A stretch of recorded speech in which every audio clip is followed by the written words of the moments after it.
Hello, my dear students. A very good morning to all of you. How are you all today?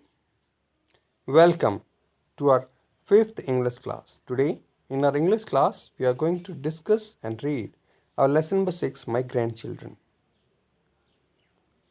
So, बेटा ये जो story है ये एक ऐसी बूढ़ी औरत की है, बूढ़ी माँ की है, जो कि मणिपुर के इम्फाल में अकेली रह रही है। इसका जो बेटा है और उसका परिवार है वो कोलकाता में रहता है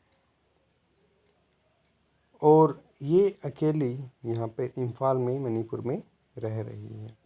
सो किस प्रकार से ये अपना डे स्पेंड करती है, कैसे ये उन लोगों को याद करती हैं, तो इसी के बारे में हमारा ये लेसन है।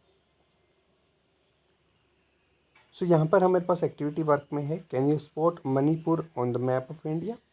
क्या आप मैप ऑफ इंडिया के अंदर मणिपुर को दर्शा सकते हैं? क्या आपको पता है कि मणिपुर कहाँ पर है? सो आप कोशिश करेंगे कि आप अपने मैप के अंदर, इंडिया का जो मैप है उसके अंदर फाइंड आउट करें कि मणिपुर कहाँ पर स्थित है। Do you know what state constitute north east India. क्या आपको पता है कि कौन से जो राज्य हैं वो मिलकर नॉर्थ ईस्ट इंडिया बनाते हैं। What do you know about each state. और आप उन स्टेट्स के बारे में क्या जानते हैं? जो हमारे नॉर्थ ईस्टर्न स्टेट्स हैं उनके विषय में आप क्या जानते हैं? कैसा कल्चर वहाँ पर है, कैसे लोग हैं वहाँ पर, कैसी बोली वो बोलते हैं, कौन सी भाषा का यूज़ करते हैं, इन सभी के बारे में आप पता करेंगे। Do you know anyone who is from one of these states. क्या आप ऐसे किसी व्यक्ति को जानते हैं जो कि इन स्टेट्स के अंदर से हो, इन स्टेट्स में से हो, और हैज़ विजिटेड, या फिर उन्होंने उन स्टेट्स को, जो ईस्टर्न स्टेट्स हैं वहाँ पर विजिट किया हो, और लिव्ड इन दी स्टेट्स, या फिर वो उन स्टेट्स के अंदर रहे हों। तो यदि आप ऐसे किसी व्यक्ति को जानते हैं तो आप उनके साथ बैठकर बात करेंगे और पता करेंगे कि वो उन जो स्टेट्स हैं उनके अंदर लोग कैसे रहते हैं, किस प्रकार का कल्चर वहाँ पर है, क्या क्या एक्टिविटीज़ वो करते हैं। तो चलिए हम अपना जो चैप्टर है इसको स्टार्ट करते हैं और पढ़ते हैं माई ग्रैंड चिल्ड्रन। सो ये जो दादी माँ बैठी हैं इनका नाम है Rihana. Rihana set down in the shade of a tree. Shade क्या होता है? छाया। तो रिहाना जो है वो एक पेड़ की छाया में बैठ जाती है। Resting her back against its gnarled trunk. Gnarled क्या होता है बेटा? आप इस पेड़ को देखेंगे कि वो मुड़ा हुआ है, तो इसी को जो मुड़ा हुआ होता है उसको हम कहते हैं gnarled. So resting her back against its gnarled trunk, वो उसकी उस पेड़ का जो तना होता है, ट्रंक क्या होता है? तना। तो पेड़ के तने के पास अपनी जो कमर है वो लगाकर वो वहाँ पर बैठ जाती है। It was very pleasant day. ये बहुत ही सुहावना दिन था। आफ्टर हर हस्बैंड डाइड, उसके हस्बैंड की मृत्यु के बाद, रिहाना रिटर्न टू इम्फाल। रिहाना है वो इम्फाल वापस आ गई है। And lived a peaceful life in the hills. Peaceful मतलब शांतिपूर्ण। और यहाँ पर इम्फाल के अंदर बड़ी ही शांतिपूर्ण लाइफ वो जी रही है उन पहाड़ियों में। हर सन ऑफन आस्क हर, उसका जो बेटा है वो कई बार उससे कहता है, उससे पूछता है to live with his family in Kolkata. उसकी जो फैमिली है कोलकाता में, वो जो रहते हैं लोग, उनके साथ रहने के लिए वो पूछता है। But she was not happy to do so. लेकिन वो ऐसा करके खुश नहीं है। He would tell her that he did not like the curfew. और he would tell her that, वो उसका जो बेटा है वो अपनी माँ को बताता है ही did not like the curfew, कि उसे कर्फ्यू पसंद नहीं है। कर्फ्यू क्या होता है? जिस प्रकार से अभी आपने देखा कि कोरोना काल के अंदर हम सभी को घर में रहने के लिए कहा गया था, घर से बाहर जाने की इजाज़त किसी को भी नहीं थी। तो उसी को हम कर्फ्यू कहते हैं, जब लोगों को आने जाने के ऊपर प्रतिबंध हो, वो बाहर घूम फिर ना सकें। And the presence of the army, और जो आर्मी की प्रेजेंस है वो सो कर्फ्यू और आर्मी की प्रेजेंस उसे पसंद नहीं है। But that was down in the valley, लेकिन वो जो कर्फ्यू है वो नीचे वैली में है। She like to live here, लेकिन उसे यहाँ पर रहना पसंद है। केयरिंग फॉर हर प्लांट्स, अपने प्लांट्स की देखभाल करना, केयरिंग मतलब देखभाल करना, एंड ट्रीज और पेड़ों की, एंड वेटिंग फॉर होलिका दहन हॉलीडेज। होलिका दहन बेटा, जो होली हमारा जो होली का त्यौहार आता है उससे पहले एक दिन पहले होलिका दहन का त्यौहार होता है, जिस दिन होलिका दहन को मनाया जाता है। उस समय जो दिन का समय होता है होलिका दहन के दिन, उस समय गांव की औरतें जो हैं वहाँ पर जाकर, जहाँ पे होलिका दहन होता है वहाँ जाकर उसकी पूजा करके आती हैं, और शाम के समय में पुरुष जाकर वहाँ पर आग लगाकर उनके अंदर आते हैं और होलिका दहन की जो रीति है उसको निभाते हैं।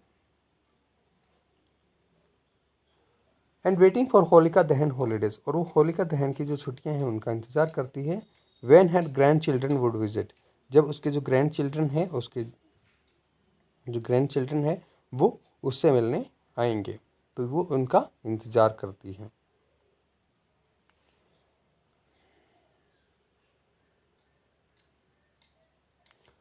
सो यहाँ पर देख रहे हैं आप, यहाँ उनके ग्रैंड चिल्ड्रन से Rihana could hear the echoes of her grandchildren's voice. जो रिहाना है वो इकोज क्या होता है बेटा, गूंज। वो अपने ग्रैंड चिल्ड्रंस की जो आवाज़ें हैं उनकी गूंज वो सुन सकती है। As the raced up and down the mountain side, जैसे कि वो जब रेस करते हैं अप और डाउन, ऊपर और नीचे की तरफ माउंटेन साइड में, कभी ऊपर जाते हैं कभी नीचे जाते हैं, तो जो शोर मचाते हैं उनकी जो गूंज है उसको रिहाना आप सुन सकती है। दे would play hide and seek in the forest, वो जंगल के अंदर हाइड एंड सीक, जो हाइड एंड सीक क्या होता है, जो छुपम छुपाई का गेम आप खेलते हैं उसे हाइड एंड सीक कहते हैं। So they would play hide and seek in the forest, वो जंगल में हाइड एंड सीक खेलते हैं। Hiding behind bushes and up into the trees, और कहाँ पर छुपते हैं वो, बिहाइंड द बुशेस, बुशेस क्या होता है, झाड़ियाँ, झाड़ियों के पीछे छुपते हैं, and up into the trees, और पेड़ों के ऊपर छुपते हैं। They would not have to make do with hiding under tables, और उन्हें नहीं करना पड़ता, they would not have to make do with hiding under tables, तो उन्हें टेबल्स के नीचे नहीं छुपना पड़ता, और बिहाइंड द कर्टेंस, और पर्दों के पीछे, चेयर्स के पीछे, एंड डोर्स, दरवाज़ों के पीछे उन्हें नहीं छुपना पड़ता, क्योंकि यहाँ पर उनके लिए ओपन स्पेस है, वो फॉरेस्ट में खेलते हैं, तो पेड़ हैं, झाड़ियाँ हैं, और बहुत बड़ा इलाका है जिसमें वो छुप सकते हैं। तो यहाँ पर अगर आप देखेंगे तो इस फोटो के अंदर ये उसके जो ग्रैंड चाइल्ड हैं वो यहाँ पर हाइड एंड सीक खेल रहे हैं। The children couldn't wait to come home to Manipur to feel free and to have lots of space, जो बच्चे हैं वो भी वेट नहीं कर पाते कि वो मणिपुर के घर में जाएं, ताकि वो बिल्कुल फ्री फील करें और बहुत सारा स्पेस हो उनके खेलने के लिए। इन कोलकाता, और कोलकाता में जहाँ वो अब रह रहे हैं, there were no trees in their neighbourhood, वहाँ उनके जहाँ पे वो रहते हैं उनकी जो नेबरहुड है, मतलब उनका जो इलाका है जहाँ पर वो रहते हैं उसके आसपास कोई भी पेड़ वहाँ पर नहीं है। Here they would be climbing trees all the time, और यहाँ पर वो हमेशा पेड़ों पर ही चढ़े हुए रहते हैं। Rihana smiled at a fond memory, Rihana की जो ये बड़ी ही अच्छी याद थी उसके ऊपर वो स्माइल करती है। व्हेन मनीबाई वाज ओनली 4, जब जो मनीबाई है जो उसकी ग्रैंड डॉटर है वो केवल क्या 4 साल की थी। She had refuse to climb down all day, तो उसने पूरे दिन ही पेट से नीचे की ओर निकले मना कर दिया था। Rihana had even had to, और रिहाना को क्या करना पड़ा था? Rihana had to feed her, और रिहाना को उसे खाना खिलाना पड़ा था while she sat on the lowest branch of the tree. जब वो सबसे लोवेस्ट ब्रांच जो थी ट्री की, जो ब्रांच क्या होती है? टहनी। तो सबसे नीचे की जो टहनी थी उसके ऊपर आकर जो वो बैठती थी, तो रिहाना को उसे पेड़ के ऊपर ही खाना खिलाना पड़ता था। सो जो रिहाना है वो अपनी इन्हीं यादों के साथ अपने डे स्पेंड कर रही है, वहाँ पे बैठी बैठी वो इन्हीं मेमोरीज को सोच रही है। सो बेटा इसमें हम आगे पढ़ेंगे कल। आप इस चैप्टर को पढ़ेंगे और रिवाइज करेंगे। Thank you. Have a good day ahead.